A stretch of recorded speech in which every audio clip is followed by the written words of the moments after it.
Mesdames et messieurs, je vous dis bonjour ou bonsoir. Parce que je ne sais pas à quel moment vous allez regarder cette vidéo. Si c'est le soir, bonsoir. Si c'est la journée, bonjour. Les Lakers ont joué hier soir face à... OK quoi? OK si, OK non. OK, je m'en fous. Les Lakers ont donné la fessée au Thunder d'Oklahoma. Une victoire nette et surtout sans bavure, sans blessure, sans fatigue. 127 à 99. Nous allons bien sûr analyser tout ça. Il y a beaucoup de choses à mentionner et à analyser. Nous allons faire justement ça. Lakers tout le temps, c'est tout de suite. Step 1, wake up early, gonna rise with the sun. Step 2, get some good, some food in you. Step 3, think real hard about what you wanna be. Step 4, everybody just do your thing. Wake up, today's gonna be a good day. Wake up, today's gonna be a good day. On parle de JJ? On parle de JJ. Oui, j'ai envie de parler de JJ Redick. J'ai toujours pensé que quiconque possède 3 joueurs du calibre de LeBron James, de Luka Doncic et d'Austin Reeves se doit d'avoir des résultats. Et puis après, je réfléchis quand même. Je me dis, avoir 3 joueurs comme ça, pour essayer de tirer le maximum d'eux, ce n'est pas facile quand même. Parce que ce sont 3 dominateurs au niveau de la balle en main. Ils ont besoin de la balle pour exister. Même si on commence à comprendre que même Luka Doncic commence à jouer loin du ballon. Parce que c'est ça qui est intéressant. Comment tu vas schématiser un plan défensif contre 3 mecs qui sont capables de marquer, de faire marquer et de jouer loin du ballon? C'est compliqué. Et le travail commence à prendre. Parce que, au fond, ces mecs-là, ensemble, ça fait que 25 matchs qu'ils ont joué ensemble. C'est très peu. Quand tu regardes Denver, le corps de Denver, ce sont des mecs qui sont là depuis 2020. Donc, c'est déjà un exploit. Donc, on va parler de JJ Redick. Et surtout, on va mettre en exergue quelque chose de fondamental qui est, au niveau de la préparation des matchs, c'est l'un des meilleurs de la ligue, déjà. Ah non, c'est incroyable. Quand il a le temps d'étudier l'adversaire et de proposer un plan contre cet adversaire, il est redoutable. Il l'a montré face à beaucoup d'équipes. Avoir un plan de jeu qui fonctionne face à Denver, ça a été une masterclass. Et hier soir, ça a été pareil. Parce qu'au fond, il savait quels étaient les points forts d'OKC. C'est une équipe qui va souvent de la raquette. Il a contenu cette équipe. C'est une équipe qui domine le rebond offensif. Il a contrôlé le rebond offensif. C'est une équipe qui provoque beaucoup de fautes. Il a fait en sorte que ses joueurs défendent sans faire de fautes. Et en attaque, ça a complètement fonctionné. Avec un Luka Doncic qui est rentré dans le match à son rythme, en essayant de jauger que fait l'adversaire, quel type de défense vont se présenter à lui, et de trouver des réponses petit à petit. Si vous regardez ce match, dans les 5 premières minutes, OKC a utilisé 5 à 6 systèmes défensifs différents. Ça n'a fait aucune différence. Il faut en parler. JJ Redick, il faut en parler. Au niveau de la préparation des matchs, c'est un Zen Master. Et ça m'envoie à une mise en perspective des playoffs. Parce que le principe des playoffs, c'est justement ça. C'est qu'il faut connaître son adversaire. Vous n'avez pas les voyages. Vous ne changez pas d'adversaire d'un jour à l'autre. Vous êtes sur un adversaire. Et vous décortiquez cet adversaire. Vous lui proposez des défis et vous lui demandez de répondre à ces défis. Et là, je pense, puisque je ne peux pas être sûr, ce n'est pas encore arrivé, mais je pense que J.J. Redick sera redoutable pendant les playoffs. Je ne sais pas ce que vous en pensez. Et moi, c'est comme ça que je le vois.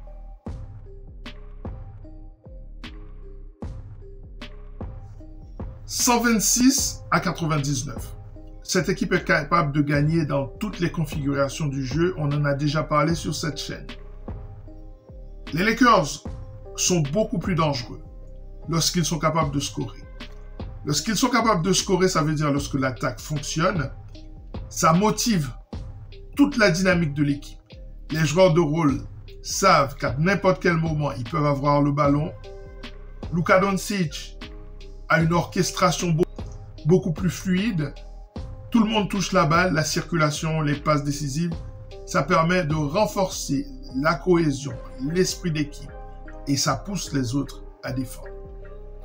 Les Lakers sont capables de gagner de toutes les manières, on l'a déjà dit. Et hier soir, ils ont battu une équipe qui était la première en attaque de toute la NBA et la deuxième en défense de toute la NBA. C'est une équipe qui domine toutes les catégories statistiques du jeu. Et les Lakers sont arrivés là et leur a planté 126 points avec des records à 3 points, les 22 3 points réussis qui sont un record de franchise. Les points encaissés en première mi-temps qui sont le plus grand nombre de points encaissés par l'équipe d'OKC. Et cette attaque peut être létale parce que il n'y a pas une défense en NBA qui pourrait avoir une réponse à long terme, durable, contre les Lakers. C'est impossible. J'ai fait une émission hier où je disais que les Lakers ont été soumis souvent à la défense de zone. Et face à cette défense de zone, ils avaient l'habitude de déjouer. Ça n'a pas été le cas hier soir. Parce qu'il y a eu de la défense de zone hier soir. Il y a eu du blitz. Il y a eu toutes les formes de défense contre Luka Doncic. Et à chaque fois, il a trouvé la parade. Et ça permet que LeBron rentre peu à peu dans le match. Qu'il n'y ait pas de pression sur lui. Et effectivement, LeBron, en deuxième mi-temps, ça a été une masterclass. Il a commencé tout doucement en attaque, parce qu'en défense, il a été magnifique. Et peu à peu, il est rentré dans le bain. Il était dans la zone et on a vu ce fameux fadeaway fonctionner à plein régime. Donc les Lakers jouent de mieux en mieux en attaque et on sait qu'ils peuvent jouer en défense quand il le faut. Face à Houston, c'était 108 points inscrits par Houston. Hier soir, le Thunder n'a même pas dépassé les 100 points sur son terrain. Et ça, c'est une excellente performance. Autrement dit, cette performance, justement, renforce l'idée selon laquelle l'identité des Lakers est une identité multiple. C'est une équipe qui peut être défensive quand il le faut et qui peut inscrire 126 points sur le parquet de la deuxième meilleure défense de la Ligue. Une équipe qui a été première défense pratiquement pendant toute la saison. Bravo.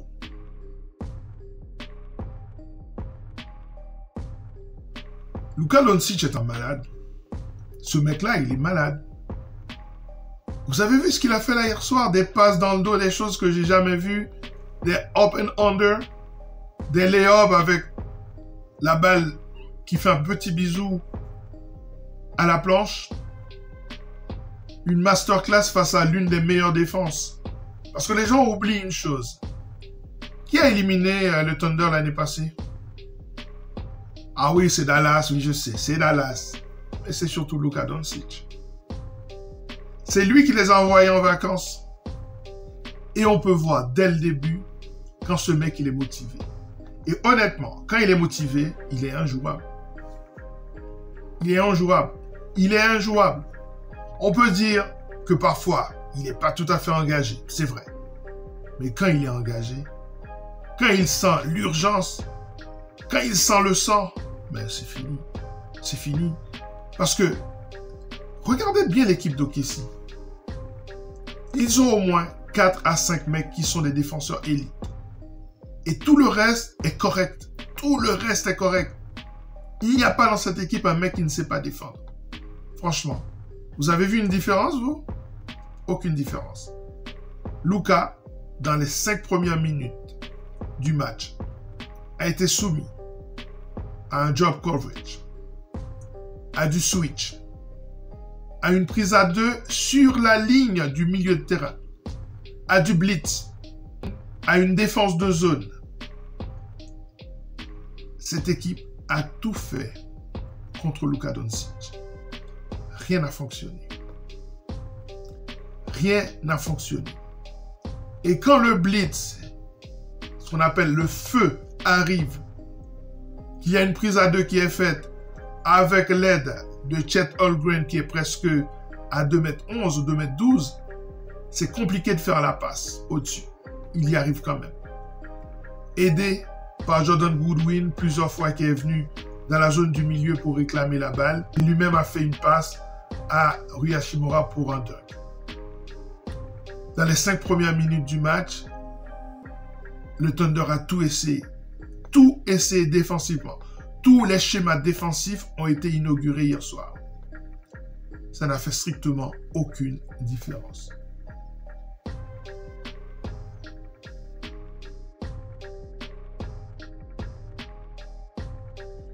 Est-ce qu'on va en parler ou pas? Le fadeaway de LeBron James, on va en parler ou pas? Parce que ce fadeaway est légendaire. Alors, moi j'ai une question. Jusqu'à quel âge LeBron pourra faire ça? Ce fadeaway précisément. Parce que j'espère que vous comprenez le degré de difficulté qui existe dans ce fadeaway. Parce qu'il est complètement en déséquilibre, en même temps il est gainé. Ça veut dire qu'au niveau abdos, ça doit être terrible là-bas. Ça doit serrer pas mal au niveau des abdos. Et ce shoot, il peut le faire à droite ou il peut le faire à gauche. À droite ou à gauche. Et à un moment, tu sais qu'il va le faire. Mais tu ne peux pas l'arrêter. Ce fadeaway, il faut en parler. Parce que c'est un exploit technique. Parce que c'est un exploit physique. C'est un exploit stratégique. Parce que l'angle de tir est absolument incroyable. Ce fadeaway de LeBron James, il faut en parler. Parce qu'on a beaucoup parlé du fadeaway de Jordan, à juste titre. On a beaucoup parlé du fadeaway de Kobe.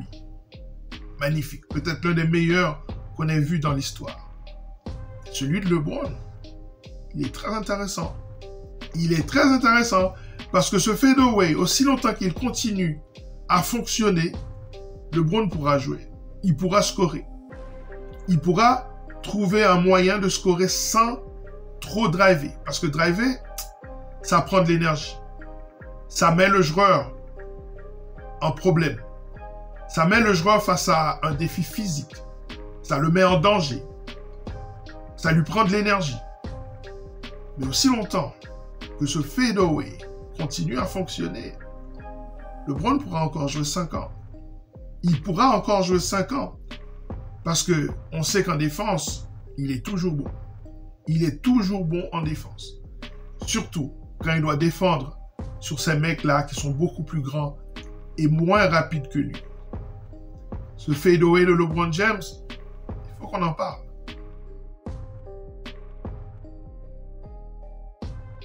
Parlons de la performance défensive des Los Angeles Lakers, qui ont encaissé hier soir 99 points. Beaucoup de points dans le garbage time. Mais l'équipe de Thunder a eu beaucoup de difficultés à scorer contre eux. On a vu le triptyque dont on a parlé souvent sur cette chaîne, contrôler, contenir et contester. On a vu les trois. Alors, contenir parce que c'est vraiment la clé de la victoire. Si vous n'arrivez pas à contenir le Thunder, ils vont aller dans la raquette, vous massacrer.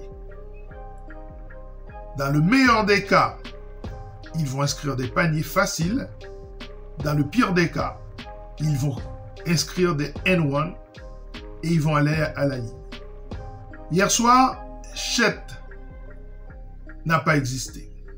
Shai n'a pas été qu'une seule fois à la ligne des lancers francs. Jalen Williams, oui, il a été souvent. Il a mis Vando en difficulté. Mais dans l'ensemble, ça a été assez correct ce qu'ils ont fait contre lui. Mais c'est surtout le travail contre les autres.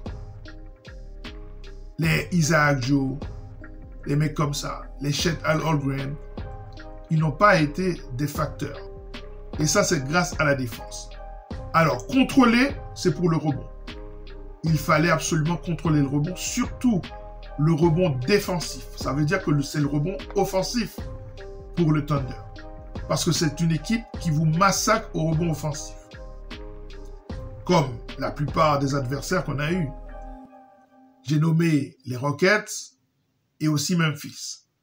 Eh bien, vous pouvez mettre également le Thunder dans cette catégorie-là. Et hier, certes, ils ont gagné la bataille du rebond offensif d'une unité, 9-8, mais ils ont perdu largement la bataille du rebond.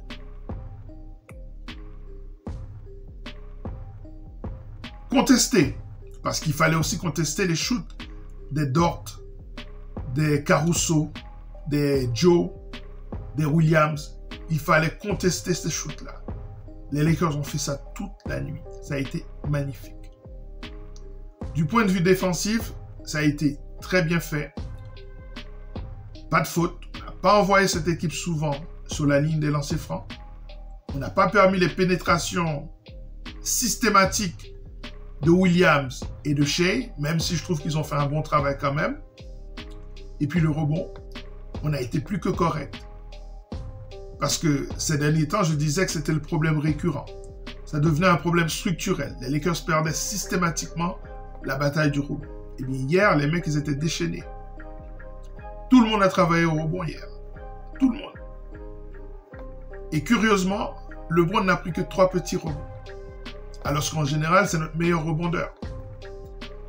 Bravo. Du point de vue défensif, il n'y a rien à dire. On a contrôlé, on a contesté et on a contenu cette attaque des Thunder d'Oklahoma, qui est la première de toute la NBA. Il ne faut pas l'oublier.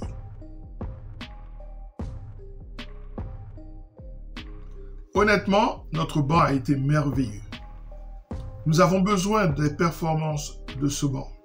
Pas seulement au scoring, mais dans tous les secteurs du jeu, pour être compétitif. L'une des choses qu'apporte ce banc, ce sont les shoots extérieurs, pour permettre de reposer LeBron quand Luka est sur le terrain avec d'autres joueurs que LeBron et Austin Reeves. Il faut qu'il trouve de l'attaque. Il faut qu'il trouve de la puissance offensive. Sinon, il galère beaucoup trop. Et c'est là qu'il perd son énergie et qu'il n'arrive pas à terminer le match. La performance du banc a permis à Luka d'avoir un support, d'avoir des supporting cast, d'avoir des gens qui sont capables de prendre le poids du shoot extérieur. Parce que Luka, on l'a vu, a été soumis à toutes les défenses qui existent en NBA. Et hier soir, Dorian Finney-Smith a été magnifique. 4 tirs extérieurs rentrés, 14 points. Il était à plus 28 quand il était sur le terrain. C'est le meilleur plus-minus de tout le match. Ça montre l'impact de ce joueur.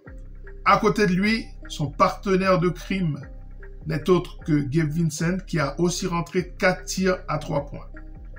Ces deux mecs ont été magnifiques en attaque et en défense.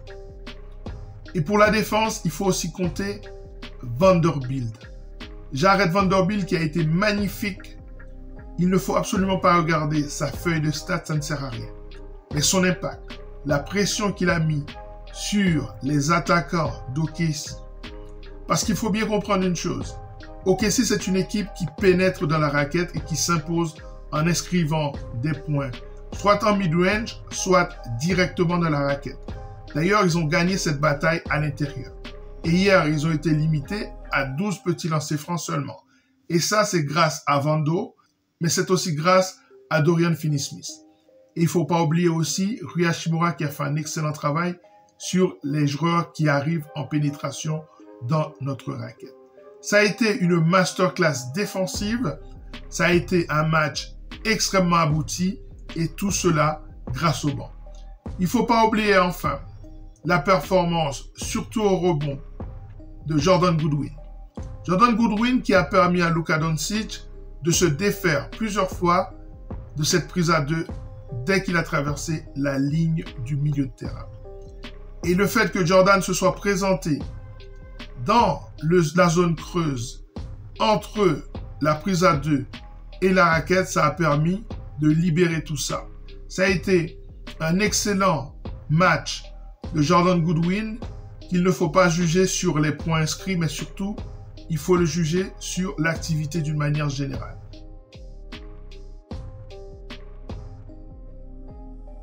Avec cette victoire, les Lakers ont consolidé leur 3e place en mettant 2 victoires de différence avec les Nuggets de Denver, qui sont malheureusement pour eux sur une série de défaites qui est assez impressionnante.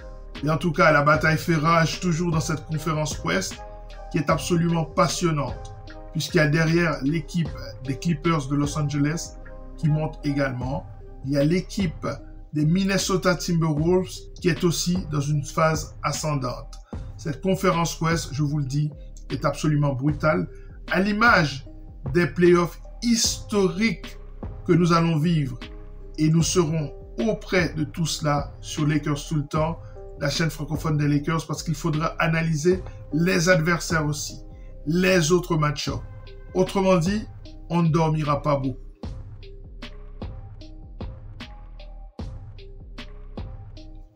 Le prochain match des Lakers, bien sûr, c'est face au Thunder d'Oklahoma City. La revanche. Attention, il ne faut pas s'attendre à ce que les Lakers fassent la même chose à nouveau face à une équipe qui vise le titre. Normalement, les Thunder devraient gagner ce match, arriver avec beaucoup plus d'énergie. Et d'un autre côté, si les Lakers dominent à nouveau le Thunder sur son terrain, eh bien là, ce sera la panique dans la ligue. Voilà, ça est terminé pour cette émission sur cette victoire référence face au numéro 1 de toute la NBA, une équipe qui était première de la conférence Ouest l'année passée et première cette année. Prochain match, figurez-vous que c'est face à ce même adversaire. Ce match pourrait nous échapper. Le Thunder va arriver avec toute sa foudre. Il faudra résister. Restez bien branchés sur Lakers tout le temps, la chaîne francophone des Lakers, puisque nous ne laissons rien passer. Nous ne lâchons rien. Continuez à vous abonner à cette chaîne. Si vous aimez le travail que je fais, n'hésitez pas à mettre un petit pouce bleu puisque ça va m'aider à rester compétitif dans l'algorithme de YouTube. Sinon, on va vous proposer d'autres vidéos et pas les miennes. Continuez à me soutenir, continuez à supporter les Lakers. Nous allons aller jusqu'au bout cette année. En tout cas, ça en prend le chemin et nous avons toutes nos chances. Prenez soin de vous, de votre famille, de votre santé et à très bientôt. Ciao.